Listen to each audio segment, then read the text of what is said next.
Tahu nggak sih, bagi Anda yang belum membayar iuran JKN KIS lebih dari 3 bulan, Anda bisa memanfaatkan program baru yaitu Rehab, rencana pembayaran bertahap, pembayaran ringan, mudah aksesnya.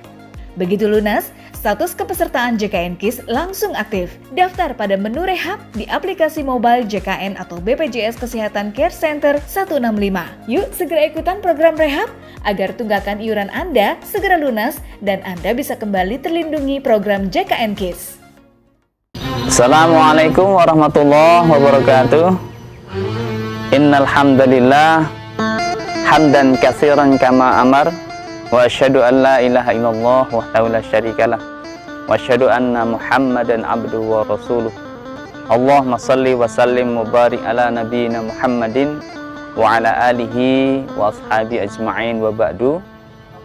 Para pemirsa Oku Timur TV yang dirahmati Allah Subhanahu wa taala, alhamdulillah kita bersyukur pada Allah karena atas nikmat Allah, karunia dari Allah Subhanahu wa taala, kita bertemu kembali di season yang kedua dalam materi kajian pada hari ini. Mudah-mudahan Allah Subhanahu wa taala di hari ini memberikan kesuksesan kepada kita semuanya, memenuhi apa yang menjadi harapan-harapan dan cita-cita kita, kemudian menjadikan kita semua termasuk orang-orang yang bahagia dan pandai mensyukuri nikmat Allah Subhanahu wa taala. Shalawat dan salam mudah-mudahan senantiasa dilimpahkan kepada Nabiullah Agung Muhammad sallallahu alaihi wasallam, nabi yang begitu pengasih dan penyayang kepada umatnya hingga akhir hayatnya, yang disebut ummati ummati ummati. Bukan istrinya yang disebut, bukan anaknya yang disebut, tapi umatku, umatku, umatku. Maka sudah selayaknya dan sepantasnya kita senantiasa bersolawat untuk beliau. Allahumma sholli ala nabiyyina Muhammad wa ala ali nabiyyina Muhammad.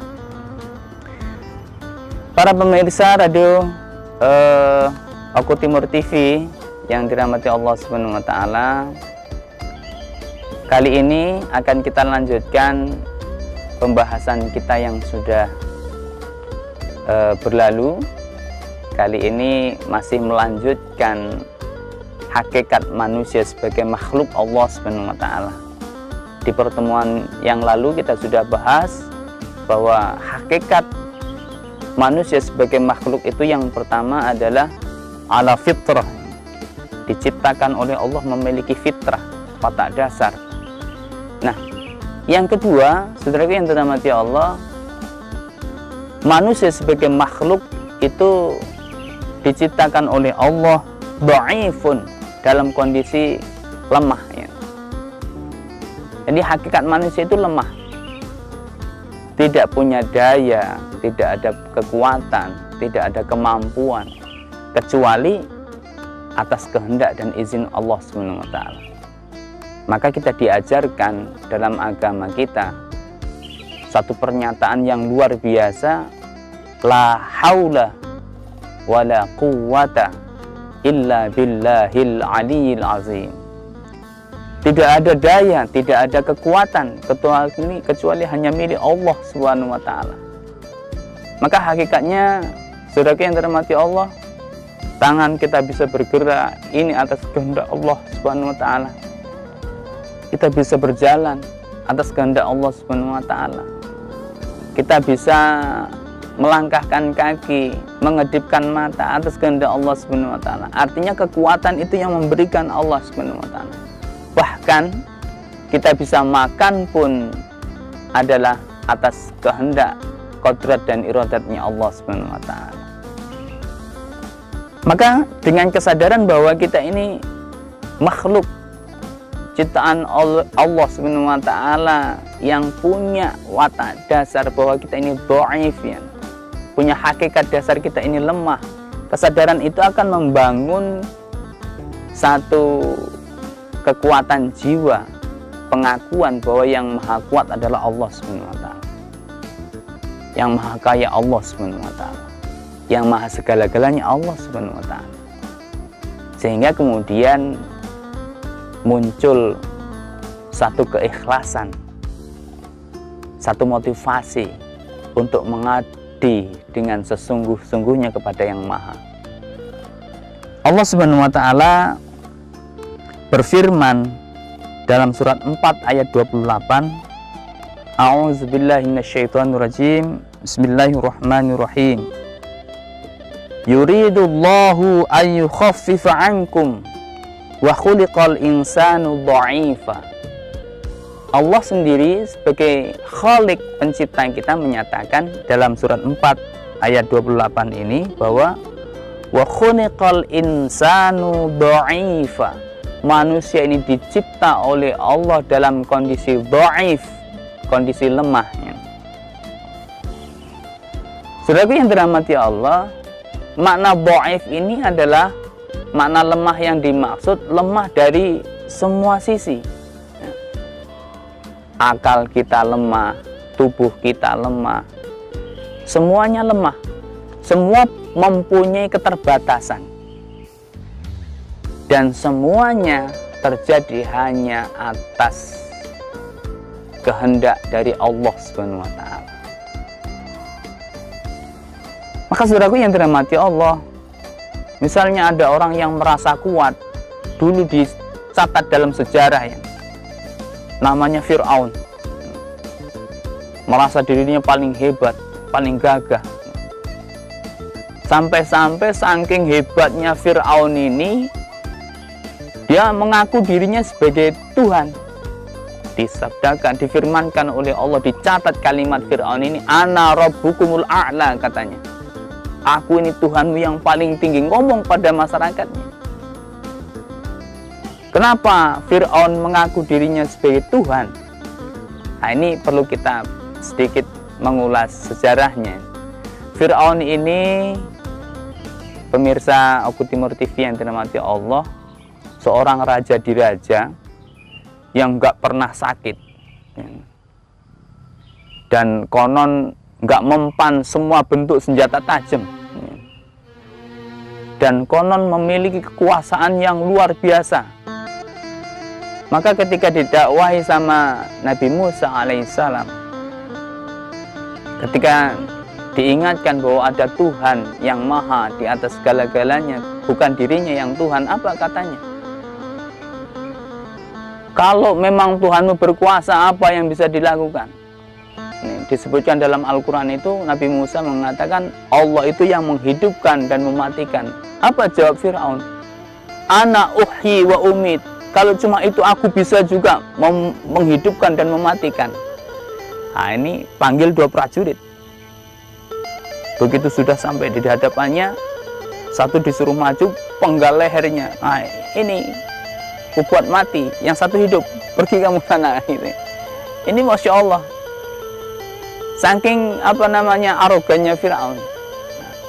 Tapi saudaraku yang dirahmati Allah, Allah tunjukkan kisah Fir'aun yang sombong setinggi langit, mengaku dirinya sebagai Tuhan karena merasa orang yang paling kuat, paling hebat. Apa yang terjadi?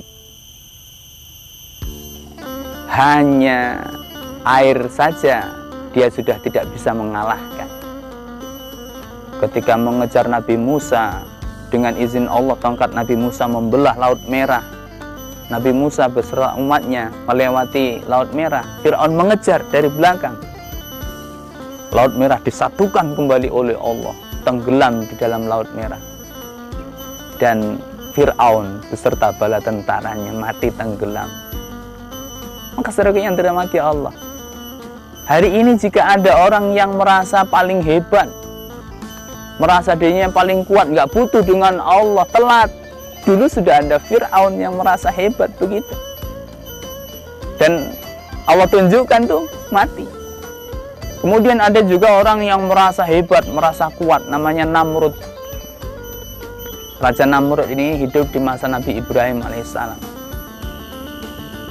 Saking merasa hebatnya, merasa kuatnya, ini juga sama, tidak mau menyembah Allah Subhanahu wa taala, merasa jadi raja yang kuat, yang hebat. Tapi saudaraku yang dirahmati Allah, Allah hinakan kesombongan Namrud merasa yang hebat, yang kuat ini tadi, dengan kematian yang sungguh memprihatinkan. Gimana memprihatinkannya? Ternyata Namrud yang merasa kuat, merasa hebat tadi, matinya hanya lantaran seekor nyamuk.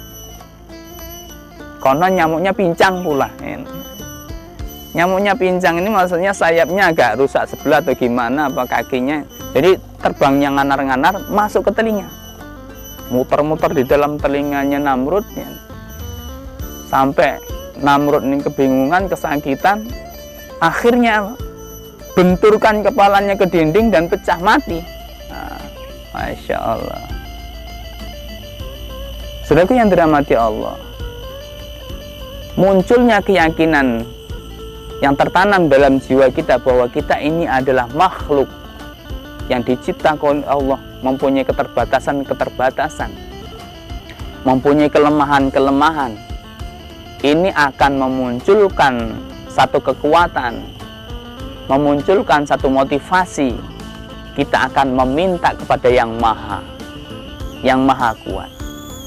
Maka kita minta kekuatan pada Allah Subhanahu wa taala. Minta kesehatan pada Allah Subhanahu wa taala.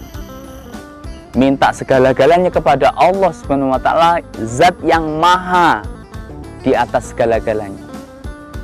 Dengan demikian, saudara yang dirahmati Allah, kita merasa lemah ini mau mengabdi kepada yang kuat. Bentuk pengabdian itu tidak ada lain kecuali mengikuti syariat yang diajarkan oleh baginda Rasulullah SAW, yang diperintahkan oleh Allah Subhanahu wa taala. Sehingga kesadaran bahwa kita makhluk yang punya keterbatasan, yang lemah ini, lalu kita akan punya ruhul ikhlas, jiwa yang ikhlas untuk mengabdi kepada Allah Subhanahu wa taala dengan sebenar-benarnya. Mudah-mudahan tausiah yang singkat ini ada manfaatnya, khususnya kepada diri pribadi kami dan umumnya. Mudah-mudahan bisa bermanfaat untuk para pemirsa Oku Timur TV yang dirahmati Allah Subhanahu wa taala. Sekian, kurang lebihnya mohon maaf. Nasrun minallah wa fathun qarib wa basyiril mu'minin. Assalamualaikum warahmatullahi wabarakatuh.